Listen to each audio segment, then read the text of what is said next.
Episode 3 Ravan का पुनर्जन्म, चेतना का द्वार, अश्वत्थामा और रावण की चेतना। अंधेरी रात, महाभारत का युद्ध क्षण भर के विराम में है। कौरव शिविर के एक कोने में अग्निहीन हवन कुंड के सामने अश्वत्थामा बैठा है, आंखें बंद, ललाट पर चिंता। अश्वत्थामा मौन स्वर में, जब भीतर ही शांति न हो तो ध्यान किसे पुकारे। शब्द मौन है, पर एक आवाज निरंतर गूंजती है। एक क्षण, राख में हलचल, फिर एक रहस्यमयी चिंगारी।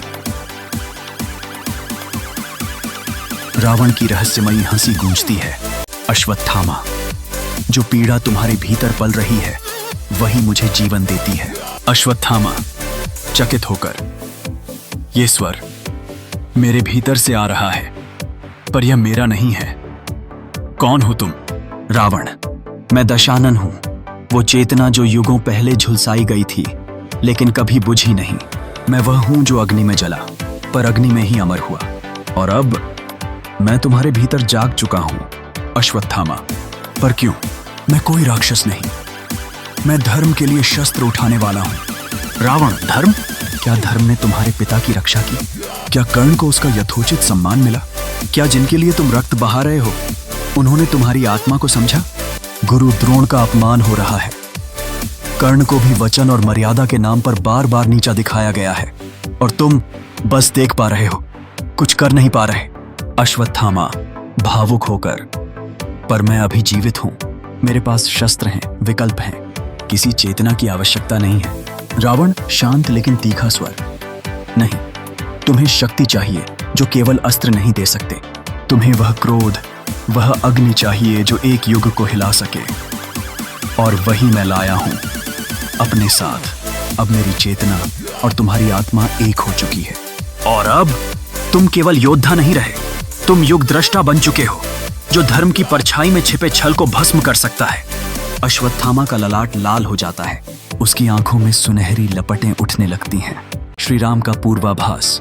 राम ध्यान में है, वायुमंडल पूरी तरह शांत है, पर उनके भीतर हलचल है। सीता और हनुमान उनके समीप उपस्थित हैं। राम धीरे, एक युग के अपराध की छाया फिर से लौट आई है। जिसे हमने यज्ञ में शांत किया था, उसकी चेतना अब किसी और में प्रवेश कर चुकी है। हनुमान, प्रभु, क्या यह कोई संकेत है कि रावण फिर से? राम, देह नहीं, केवल वह चेतना जो द्वेष, अपमान और अपूर्णता से जन्मी थी। सीता धीमे स्वर में, क्या यह चेतना धर्म के समीप आकर फिर उसे भटका देगी? राम गंभीर, यदि समय मौन रहा तो हां।